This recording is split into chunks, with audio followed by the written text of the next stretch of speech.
अऊज़ु बिल्लाहि मिनश शैतानिर रजीम बिस्मिल्लाहिर रहमानिर रहीम यसअलूनक अनिल अहिल्लह कुल हिय मवाक़ीतु लिन्नासि वल हज्ज वलैसल बिर्रु बिअन तअतुल बयूत मिन ज़ुहूरिहा वलाकिन्नल बिर्र मन इत्तक़ा वअतुल बयूत मिन अबवाबिहा वत्तक़ुल्लाह लअल्लकुम तुफ़्लिहून।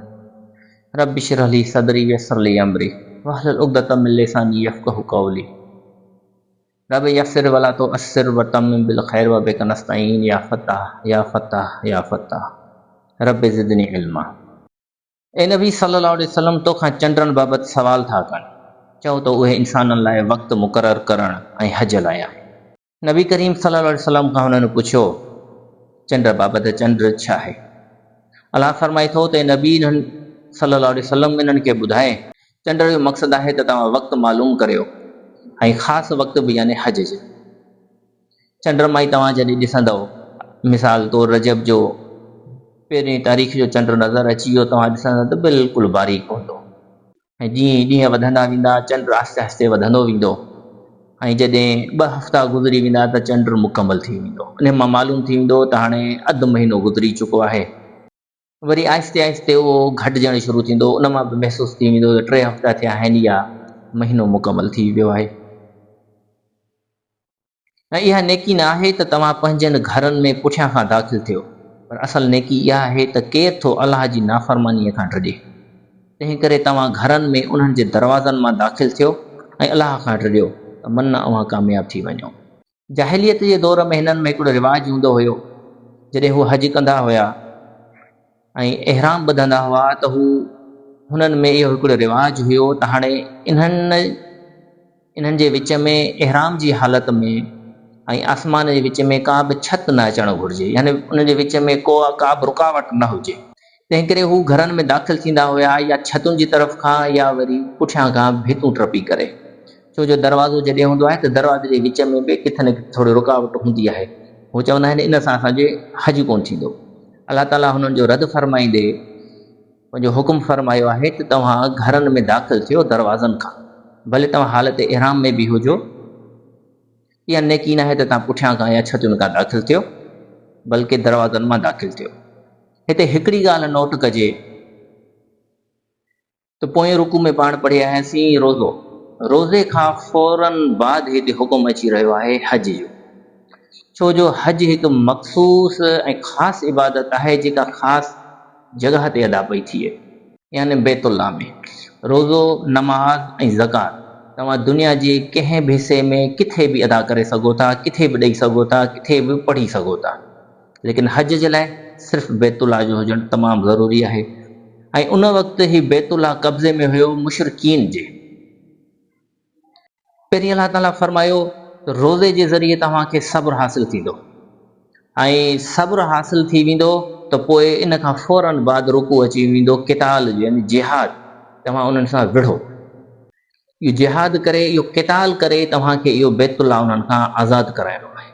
छो जो पोइ हिन ई सूरत जे पुठियां पाण पढ़ी आया आहियूं, अलाह ताला हुकुम कयो हज़रत इब्राहिम अलैहिस्सलाम खे त मुंहिंजे घर खे यानी बैतुल्लाह खे पाक कर सजदे करण वारनि जे लाइ ऐं रुकू करण वारनि जे लाइ।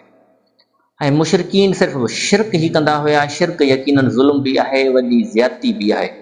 अलाह जो हुकुम आहे त इन काबतुल्लाह खे, मुंहिंजे घर खे इन्हनि पलीतियुनि खां पाक करियो। ऐं पाक यकीनन दावत तबलीग सां कोन थींदो। नबी करीम सल्लल्लाहु अलैहि वसल्लम मकी ज़िंदगी में तक़रीबन 12-13 साल दावत ऐं तबलीग करे चुका, उन जो को बि हुननि ते असर कोन पियो। हिजरत खां पोइ अलाह ताला क़िताल जो हुकुम ॾिए पियो त हाणे तव्हां उन्हनि सां विढ़ी ऐं मके खे, बैतुल्लाह खे इन्हनि मुशरिकीन खां आज़ादु करायो। उन जे लाइ यकीनन सब्र बि थींदो।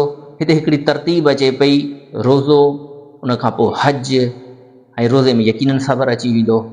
सब्र सां गॾु तव्हां क़िताल कंदा, उन खां पोइ ई तव्हां हज अदा करे सघंदा, पोइ ई बैतुल्लाह तव्हांजे कब्ज़े में अची वेंदो। ऐं तव्हां अलाह जी राह में उन्हनि सां विढ़ो जेकी तव्हां सां विढ़नि था, ऐं हद खां न लंघो। बेशक अलाह हद खां लंघंदड़नि खे पसंदि नथो करे। क़िताल जो ज़िक्र अचे पियो। उन्हनि काफ़िरनि खे क़तल करियो जिते बि खेनि लहो, ऐं जंहिं जॻह तां उन्हनि अव्हां खे कढियो आहे हाणे अव्हीं बि खेनि उतां कढो। ऐं फितनो खून रेज़ी खां वधीक ख़राबु आहे। पर हिकु ॻाल्हि यादि रखो त मस्जिदुल हराम वटि उन्हनि सां न विढ़ो जेसि ताईं हू तव्हां सां उते न विढ़नि, पर जीअं तव्हां सां विढ़नि त तव्हां भली उन्हनि खे क़तल करियो ऐं काफ़िरनि लाइ अहिड़ी ई सज़ा आहे। मुसलमाननि खे यानी मुहाजिरीन खे ऐं मोहम्मद सल्लल्लाहु अलैहि वसल्लम खे किथां कढियो वियो? मके मां। उन्हनि जे लाइ ज़िंदगी तंग कई वई मके में। अलाह ताला हाणे इन्हनि खे फरमाए थो मुसलमाननि खे त हाणे हुननि खे हितां खां कढो। सूरह तौबा में इहा तमामु खुली ज़िक्र अची वेंदो। हिते अलाह ताला फरमाए थो त हिननि खे हितां खां कढो, छो जो खून रेज़ी यकीनन हिकु बुरो अमल आहे, लेकिन फितनो खून रेज़ी खां वधीक संगीन गुनाह आहे ऐं उन्हनि खे उतां खां कढो जिन तव्हांखे उतां कढियो आहे। असल में आहे त बैतुल्लाह हिकु हुरमत वारी जॻह आहे, हिते विढ़णो न आहे, न मुसलमाननि खे न ई मुशरिकीन खे। मुशरिकीन जहिड़ा बि हुआ लेकिन बैतुल्लाह जो अदब कंदा हुआ। अलाह ताला फरमाए थो अगरि हू तव्हां सां विढ़नि त पोइ ईअं हरगिज़ कोन थींदो त तव्हां पंहिंजा हथ ॿधी ऐं सिर्फ़ु सब्र सां कमु वठंदव। जवाबी कार्रवाई में तव्हां बि हुननि सां विढ़ंदव। जो तव्हां सां खून रेज़ी कनि था त तव्हां बि हुननि खे क़तल कंदव। इहा अलाह जी तरफ़ां काफ़िरनि जे लाइ सज़ा आहे।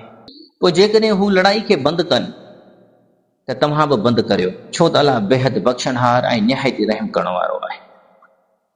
ऐं उन्हनि सां जंग जारी रखो जेसीं ताईं फितनो बाक़ी न रहे ऐं सिर्फ़ु अलाह जो दीन ई ग़ालिब अची वञे। पर जेकॾहिं हू लड़ाई बंदि कनि त पोइ ज़ालिमनि खां सवाइ ॿिए ते ज़्यादती न कयो वञे। मके जी ज़िंदगी जेका तक़रीबन 12 खां 13 साल हुई, जिते तव्हांखे हुकुम हुयो सिर्फ़ु सब्र करणो आहे।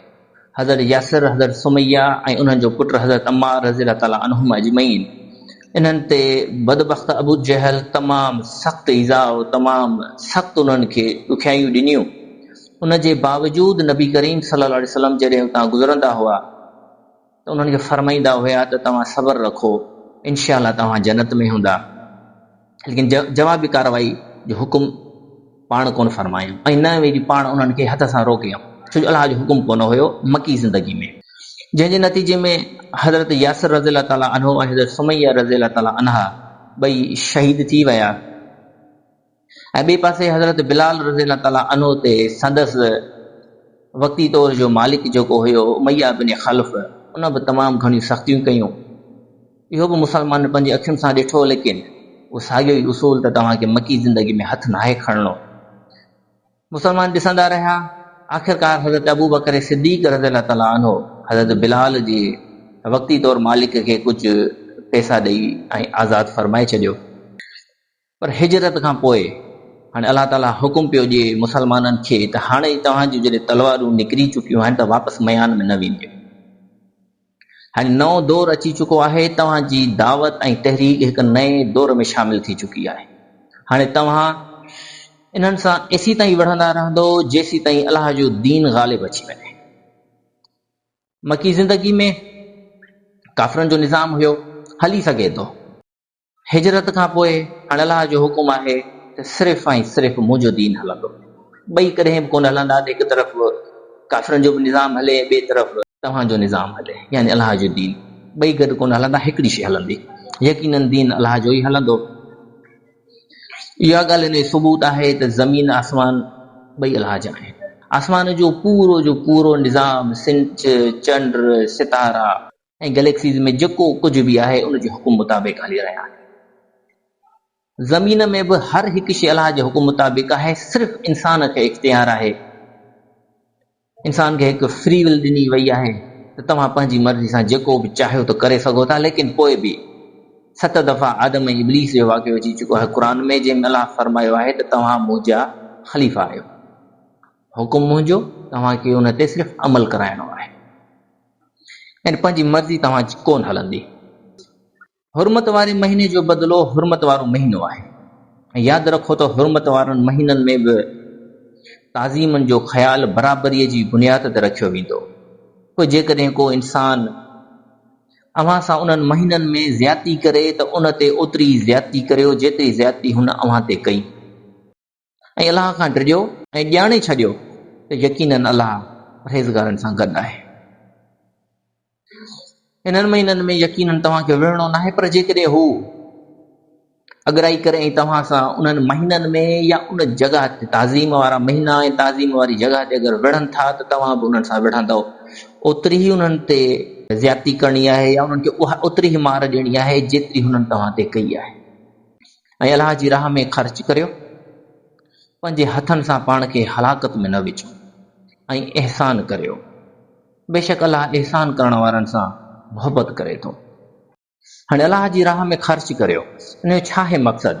इन जो मक़सदु आहे त जॾहिं किताल हले पियो, जिहाद हले पियो, त जेका फ़ौज जिहाद जे लाइ तयारु कई वई आहे उनखे सामान जी ज़रूरत पवंदी, उन्हनि खे खाधे पीते जी ज़रूरत पवंदी, उन्हनि जी सवारियुनि जो बि ख़र्च बर्दाश्त करणो आहे। इहो सभु किथां ईंदो? इहो सभु तव्हांखे ख़र्च करणो आहे। तव्हां अलाह जी राह में ख़र्च कंदा, अलाह तव्हांखे अॻियां अलाह फरमाईंदो तो तव्हांखे वधाए ॾींदो ऐं बेशुमार ॾींदो, बेहिसाब तव्हांखे ॾींदो। अबू दाऊद जी रिवायत आहे, जॾहिं ग़ज़वा तबूक जो वाक़ियो हुयो, जिथे नबी करीम सल्लल्लाहु अलैहि वसल्लम आम ऐलान फरमायो त तव्हां पंहिंजा माल जमा करायो अलाह जी राह में। हज़रत उमर रज़ियल्लाहु ताला अन्हु बयान कनि था त हिकु ॾींहुं रसूलुल्लाह सल्लल्लाहु अलैहि वसल्लम असांखे सदको करण जो हुकुम ॾिनो। उन मौक़े ते मूं वटि माल बि हुयो, तंहिं ते मूं दिलि में चयो जेकॾहिं मां हज़रत अबू बकर सिद्दीक़ रज़ियल्लाहु ताला अन्हु खां अॻियां वधी सघां त अॼु वधी सघां थो। तंहिं करे मां पंहिंजो अधु माल नबी अकरम सल्लल्लाहु अलैहि वसल्लम जी ख़िदमत में खणी आयुसि। रसूलुल्लाह सल्लल्लाहु अलैहि वसल्लम पुछियो, तूं पंहिंजे घर वारनि लाइ बाक़ी छा छॾियो आहे? मूं चयो, इन्हीअ क़दर, यानी अधु खणी आयो आहियां ऐं अधु छॾे आयो आहियां। हज़रत उमर रज़ियल्लाहु ताला अन्हु जो माल उहो अधु बि हज़रत अबू बकर सिद्दीक़ रज़ियल्लाहु ताला अन्हु जे सॼे माल खां वधीक हुयो। ऐं पोइ हज़रत अबू बकर सिद्दीक़ रज़ियल्लाहु ताला अन्हु पंहिंजो सॼो माल हुज़ूर अकरम सल्लल्लाहु अलैहि वसल्लम वटि खणी आयो। रसूलुल्लाह सल्लल्लाहु अलैहि वसल्लम उन खां पुछियो, तो पंहिंजे घर वारनि लाइ बाक़ी छा छॾियो आहे? सैयदना अबू बकर सिद्दीक़ रज़ियल्लाहु ताला अन्हु चयो, मां उन्हनि लाइ अलाह ऐं उन जो रसूल खे छॾे आयो आहियां। तॾहिं मूंखे चवणो पियो, मां कंहिं शइ में कॾहिं बि अबू बकर सिद्दीक़ रज़ियल्लाहु ताला अन्हु खां अॻियां नथो वधी सघां। यानी दीन में हज़रत अबू बकर जूं ख़िदमतूं यकीनन तमामु घणियूं आहिनि। हिकु जॻह ते नबी अकरम सल्लल्लाहु अलैहि वसल्लम फरमाइनि था त मूंखे जेतिरो फ़ाइदो हज़रत अबू बकर सिद्दीक़ रज़ियल्लाहु ताला अन्हु जे माल पहुचायो आहे, एतिरो ॿियो कंहिंजी बि माल न पहुचायो आहे। हिकु जॻह ते पाण फरमाइनि था सल्लल्लाहु अलैहि वसल्लम त मूं ॿिन सभिनी जा एहसानात हिन दुनिया में लाहे छॾिया सवाइ हज़रत अबू बकर सिद्दीक़ जे। उन जा एहसान क़यामत वारे ॾींहुं ख़ुदि अलाह लाई। आयत में अॻियां अचे थो, एहसान करियो यानी नेकी करियो। दीन में बि ख़ूबसूरती हुजणु घुरिजे, पर असांजो छा मामिलो आहे?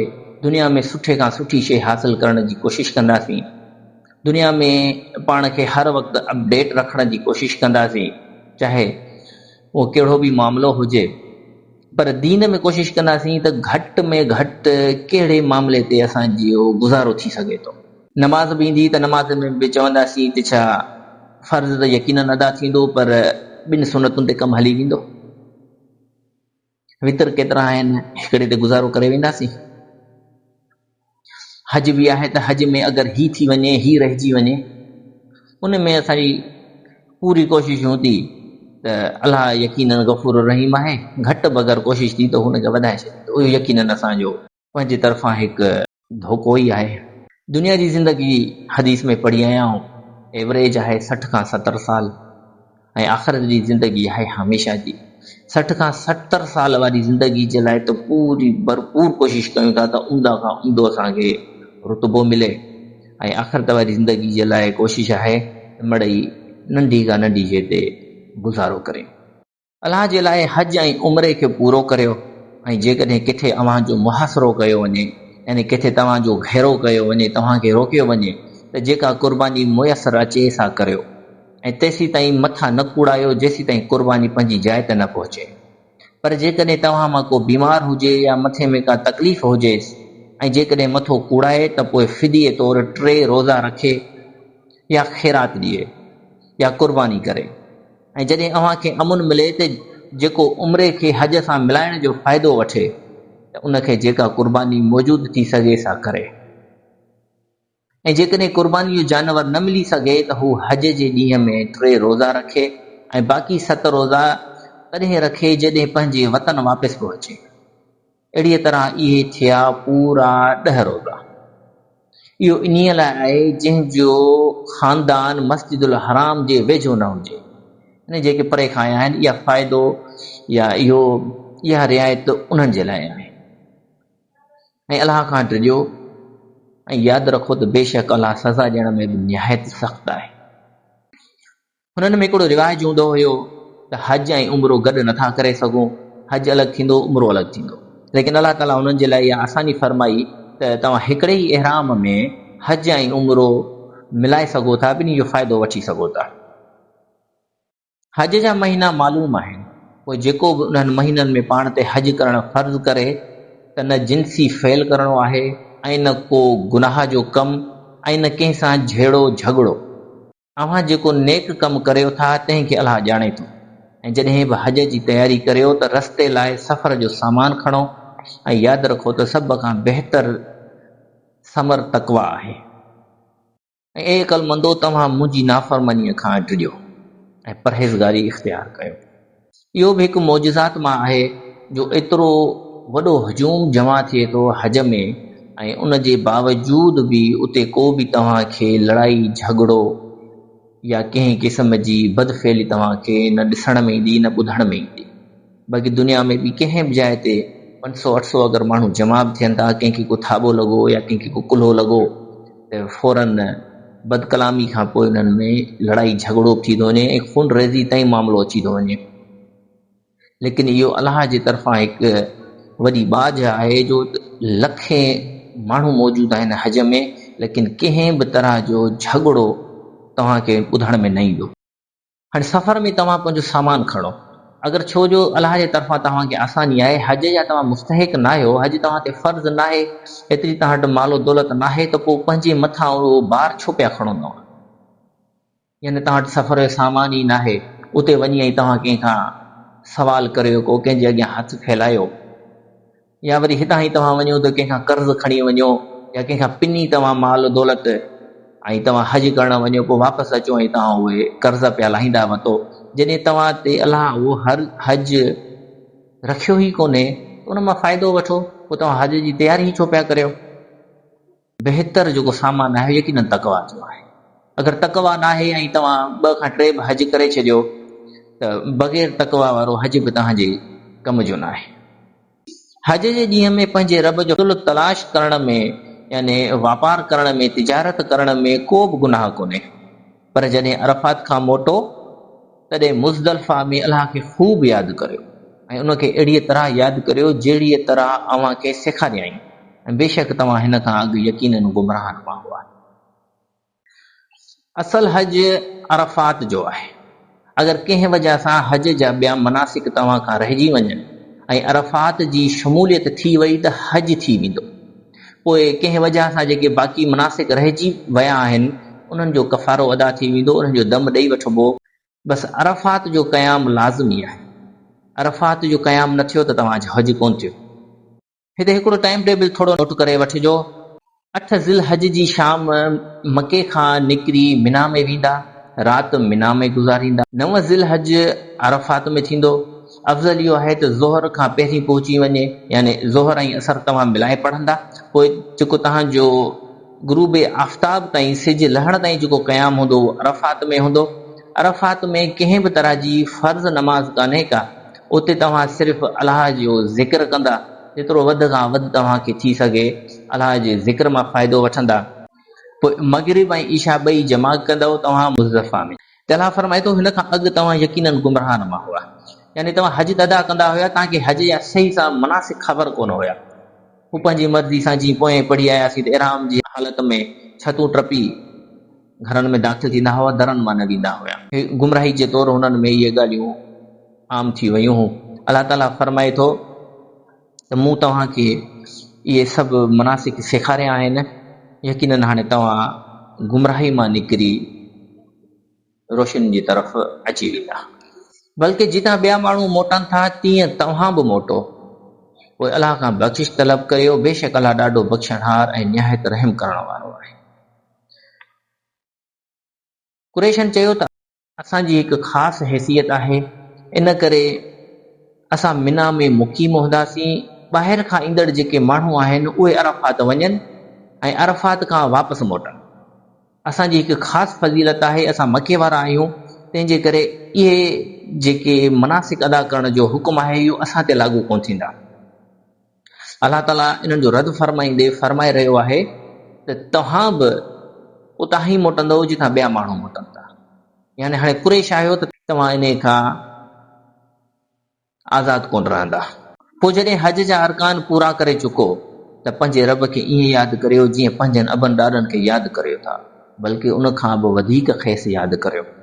पोइ माण्हुनि मां के अहिड़ा आहिनि जेके दुआ घुरंदा आहिनि त ए असांजा रब असांखे दुनिया नसीब फरमाए, ऐं अहिड़े शख़्स जो आख़िरत में को बि हिसो न आहे। हुननि वटि हिकु रिवाजु हूंदो हुयो त हू कसीदे तौर ऐं शाइराने अंदाज़ में पंहिंजे वॾनि जो ज़िक्र कंदा हुया। अलाह ताला हुननि खे हुकुम फरमाए रहियो आहे त ज़िक्र असल त मुंहिंजो ई थींदो, पर सम्झाइण ख़ातिर हुननि खे अलाह ताला हुननि खे फरमाए रहियो आहे त मुंहिंजो ईअं ज़िक्र कयो जीअं तव्हां पंहिंजनि अबनि ॾाॾनि जो ज़िक्र कंदा आहियो, बल्कि उन खां बि वधीक तव्हां मुंहिंजो ज़िक्र कयो। हुननि जो वरी ज़िक्र छा हूंदो? ज़िक्र यकीनन असल अलाह जो ई आहे। बसि जहलियत जे दौर में हुननि में जेको रिवाज पइजी वियो त हू हलंदो पियो अचे हुननि ते। ऐं कुझु माण्हू आहिनि जिन जी दुआ आहे त असांखे दुनिया में जेको कुझु असांखे ॾियणो आहे त दुनिया में ॾे।